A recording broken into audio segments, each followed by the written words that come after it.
This is how you're going to cheat the mark scheme. What do I mean by that? I mean, this is how you're going to pick up marks, even if you don't know the content all that well. Even if you're a little bit uncertain on different things, this is how you're going to make sure that you're still getting the marks that you deserve. Qualifications, all 9s at GCSE, all A-stars at A-level, currently studying land economy at the University of Cambridge, and I managed to guess the content of the vast majority of the exams that I was doing. Not necessarily exactly what the questions would be, but on what topics they would be on. And even when I wasn't very certain on how to answer certain questions, I was never particularly good at biology, for example, I was still able to pick up nearly all of the marks because I just knew exactly what the examiners were going to want from me. First of all, you need to understand how mark schemes work, and that starts by using the right mark scheme. This might sound absolutely ridiculous, but a lot of people will be looking at mark schemes for different exam boards. And while you can use questions for different exam boards and use that to really test yourself, when you're trying to understand mark schemes, you've got to be looking at your exam board and the relevant specification because they update specifications all the time. Make sure you're looking at the one that you are about to be doing because that is what is going to give you the clues. And now as you're going through, as you're doing past papers, you're looking at mark schemes, you're marking your own work, I want you to be thinking about those phrases that keep coming up. Because those are the phrases that are going to be rewarded. If they're constantly in mark schemes and you implement them into your answers, they're going to be amazing. What sort of phrases do I mean? I mean, in English, it's things like authorial intent. For biology, it's things such as high reproducibility. I call these phrases mark grab phrases because even if you genuinely have zero idea what is going on, just putting those phrases in is going to really help you, as is understanding where the stupidly easy marks come from. Stupidly easy marks are available across pretty much every single subject that exists just by defining things. If you are faced with an essay in English and you see a bit of onomatopoeia, just literally defining what that is provides you some level of marks. In sciences, you've got a 6-mark question and you're like, I have no idea what I'm doing, just have a look at the question. There'll be keywords in that question. Can you define any of them? Well done, you get a mark per definition. You can get 3 really easy marks just by doing definitions. And it's understanding where those super easy marks actually come from, because there are a lot more places where they do come from. It's things such as using the units. Even if you don't know how to answer a certain question in maths or in physics, but you see that there's a little box where you can put the units. If you know the units, put it down. Even if you're not going to get an answer, you're going to get marked for putting the units. Once you've been through, you've spotted these mark grab phrases, you understand where these easy marks can come from, that's when you're going to want to think about building templates.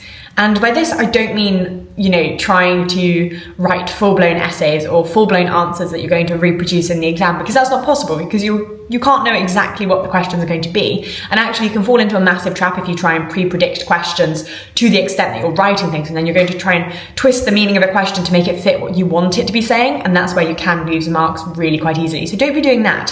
What I do mean by templates are creating things that are going to guide you. Creating a paragraph structure that you can always fall back on. I like to use the Victor paragraph structure, for example, whilst I was doing English. Or for things such as maths, it's when you come across a certain style of question that you see repeated a lot. So for example, it might be a question that's looking at vectors, it might be a question that's looking at integration, and you understand that actually this is what comes up on the mark scheme all of the time. Just understand and learn the step-by-step process so that you're going to be able to then reproduce that step-by-step process in the exam. Even if you can't reach the final answer, you will have got those working out marks. And as you're trying to build these templates, do add in things that are just going to boost your marks, that are going to push you into a higher band. It's things like, for English, making sure that within whatever paragraph structure you're using, you have a specified section where you link to the context. Or you take a think about what the authorial intentions were and how you feel about that. Or for a subject that's like physics, that's like chemistry, biology, make sure you're putting aside the time to, within your mental structure of how you're going to approach these questions, think about units. Think about what topic this relates to. Think about whether you can define anything, because that's where you're going to pick up those marks, even as your brain is still processing the question, even as you're still trying to understand, what do I actually need to do here? What am I going to say next? I bet you can guess. It's go to the examiner's report. Why do you go to the examiner's report? You go to the examiner's report because it explicitly states mistakes. It explicitly states what the examiners want to see from you. It'll say where you can pick up easy marks. It will say what they're looking for, particularly for essay-based subjects where it's so hard to find exemplars. You will find them in examiners' reports. And just for people who still do not believe how important examiners' reports are for you to go through, in the AQA Biology 2023 examiners report, under one of the questions, they explicitly said, many students failed to compare these two data sets, losing an easy 2 marks.